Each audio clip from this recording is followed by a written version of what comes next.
کلکتہ سے جو گاڑی آئی وہ مسافروں سے کھچا کھچ بھری ہوئی تھی۔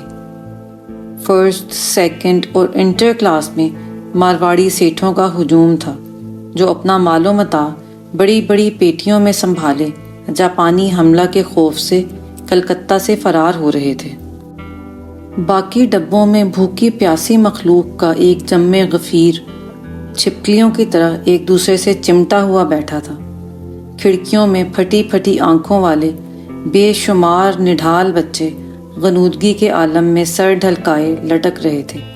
ان کے ہونٹوں پر پپڑیاں جمی ہوئی تھیں، ان کے چہرے گرسنگی اور تشنگی کی نقاہت سے مسخ ہو رہے تھے، ان کی گردنیں نیم سوختہ شاخوں کی طرح بل کھا کر شانوں پر گری ہوئی تھیں۔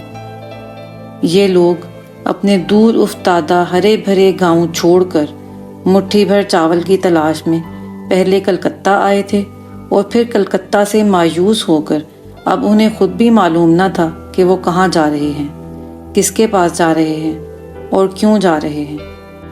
سارا بنگال ہیبت ناک اور بھیانک قحط کی زد میں آیا ہوا تھا۔ بھوک سے سسک سسک کر جان دینے والوں کی تعداد دوسری جنگ عظیم میں مرنے والوں کی تعداد سے بھی کہیں زیادہ تھی۔